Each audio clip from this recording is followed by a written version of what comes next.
वंश न्यूज, दलित पीडित व शोषित जनतेचा खणखणीत आवाज।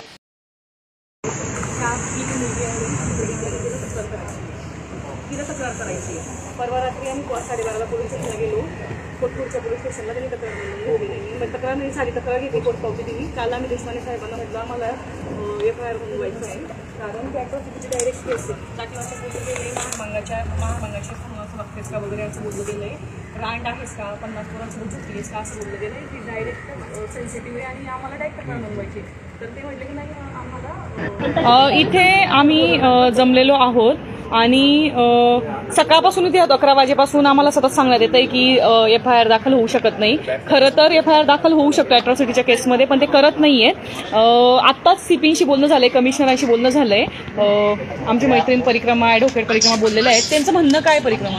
आता CP साहेबांना फोन केला होता अमितेश कुमार सरांना। त्यांचं म्हणणं आहे की तुम्ही फक्त स्टेटमेंट, ज्या मुली आहेत पीडिता त्यांचं स्टेटमेंट द्या, आम्ही त्याच्यावरती इन्क्वायरी करतो आणि इन्क्वायरीमध्ये जर आम्हाला असं वाटलं की त्यांच्या स्टेटमेंटमध्ये तथ्य आहे तर आम्ही त्यांच्या याच्यावरती FIR दाखल करू।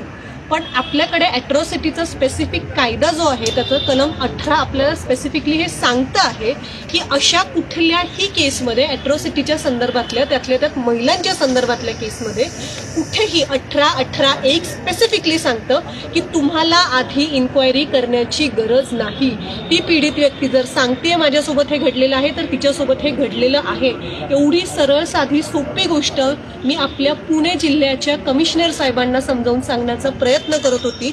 सरांचं म्हणणं आहे की आम्ही इन्क्वायरी केल्याशिवाय कुठल्याही प्रकारचा गुन्हा नोंद करून घेऊ शकत नाही।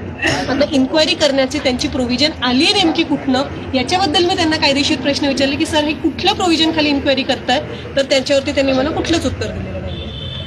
म्हणजे ही टोलवाटोलवीच चाललेली आहे असं आम्ही म्हणतोय। आता सकाळपासून 11 वाजेपासून आम्ही इथे आहोत। महिला आयोगाला तक्रार दिलेली आहे, जे लिगल प्रोसिजर असते तक्रार देणं आणि ते सगळं आमच्याकडून झालेलं आहे। आणि हे सगळं झालं असताना सुद्धा त्यांना FIR दाखल करून घ्यायचा नाहीये। तर आमची अजूनही मागणी हीच आहे, FIR दाखल झाल्याशिवाय आम्ही इथनं उठणार नाही। उद्यापर्यंत बसावं लागलं, 4 दिवस बसावं लागलं तरी आम्ही इथेच बसू। आणि हे सगळं सोशल मीडियाच्या माध्यमातून, न्यूजच्या माध्यमातून त्यांच्यापर्यंत पोहोचत असेलच तर याची त्यांनी हे घ्यावी, दखल घ्यावी। व्हिडिओ जास्तीत जास्त लाईक करा, शेअर करा आणि आमचं YouTube चॅनल सबस्क्राईब करा।